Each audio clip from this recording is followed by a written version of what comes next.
अस्सलामुअलैकुम जी, मैं हूं रायबा अब्बासी और आप देख रहे हैं देसी स्पोर्ट्स पर cricket capsules by Raiba Abbasi. अगर अभी तक आपने हमारे यूट्यूब चैनल को सब्सक्राइब नहीं किया तो आप एक बहुत बड़ी गलती कर रहे हैं। इस यूट्यूब चैनल को सब्सक्राइब करें, press the bell icon to never miss any video from my side and to follow us on TikTok, Facebook and Instagram. You can just get into our description box because all the social links, all the social platform links are mentioned in that particular description box. So अगर आप हमें follow करना चाहते हैं तो please description box जो है वो खोल के लाजमी देख लीजिएगा। कल का दिन बहुत अहम, बहुत इंपॉर्टेंट होने वाला है क्योंकि कल है Pakistan versus New Zealand tri nation final और एक बहुत अच्छी जो है हमें चीज देखने को मिली वो ये है कि चैंपियन ट्रॉफी से पहले बेशक हमारे प्रैक्टिस मैचेस हैं, ढेर सारे प्रैक्टिस मैचेस हैं, 4 प्रैक्टिस मैचेस हैं, लेकिन उससे पहले इट वाज वेरी इंपॉर्टेंट कि हम देखते कि हमारी कहाँ पे गलतियां आ रही थी। मतलब इट वाज वेरी इंपॉर्टेंट कि हम एक दफा देखते कि कौन सा कॉम्बिनेशन ज्यादा बेहतर बैठ सकता है, कौन सी प्लेइंग 11 ज्यादा बेहतर बैठ सकती है किसी भी मैच में उतरवाने के लिए। ठीक है, अभी बेशक हम उस लेवल तक नहीं पहुंच पा रहे, लेकिन फिर भी I feel like it is a good kind of opportunity जहां पे आपको पता लग रहा है कि कौन सी चीज कहाँ पे ज्यादा सूट करेगी। हमारे टॉप ऑर्डर में मसले आ रहे हैं, हमें मिडिल ऑर्डर में मसले आ रहे हैं, लोअर मिडिल ऑर्डर में मसले आ रहे हैं, या कोई टेल की किस तरह से आनी है, किसको पहले भेजना है, किसको बाद में भेजना है, तो हमें ट्राई नेशन से बहुत हेल्प मिली है और न्यूजीलैंड से तो हमें काफी हेल्प मिली है। उसकी वजह ये है, उसकी वजह क्या है, वो ये है कि भाई न्यूजीलैंड के अगेंस्ट हमने एक मैच लाहौर में खेल के देखा, एक मैच हम कल कराची में खेलेंगे which is going to be the final and I am hoping कि पाकिस्तान ये फाइनल जीत जाए। Although New Zealand are a very good side, ठीक है, उनके मतलब they got all the bases covered.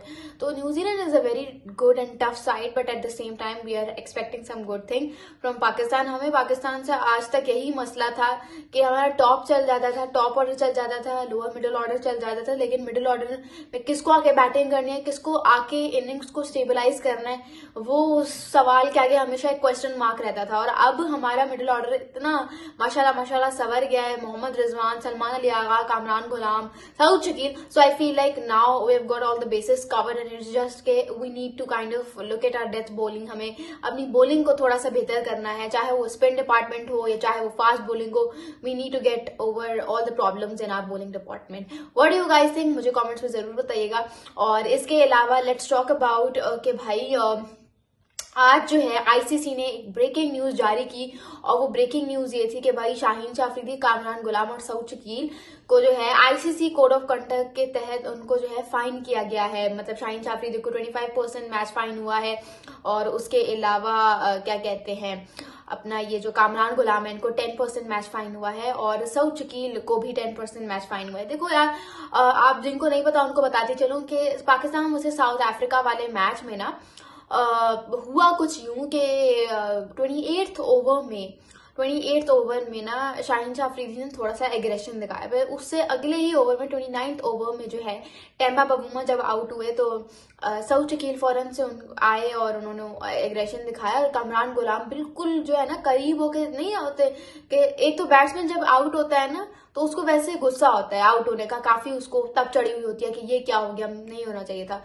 तो उसको उस वक्त तंग नहीं करना चाहिए। लेकिन उस वक्त कामरान गुलाम सऊद शकील दोनों भाई मिलके चढ़ गए, बिल्कुल बबूमा साहब इतने छोटे से तो बबूमा है उनके ऊपर बिल्कुल आगे चढ़ गए।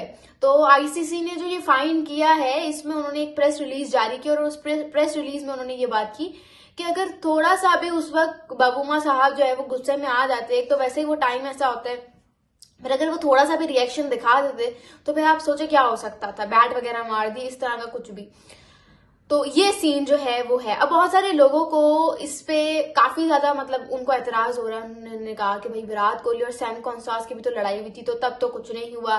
बहुत सारे लोगों को ये एतराज है कि जब हम साउथ अफ्रीका के वक्त जब उनका टूर करने गए थे, उधर जब हम ओडीआई सीरीज खेल रहे थे, व्हाइट बॉल सीरीज खेल रहे थे, तब क्लासन ने भी तो इतनी बुरी हरकतें की थी, मोल्डर ने भी तो इतनी बुरी हरकतें की थी, तब तो फिर आईसीसी ने कुछ नहीं किया।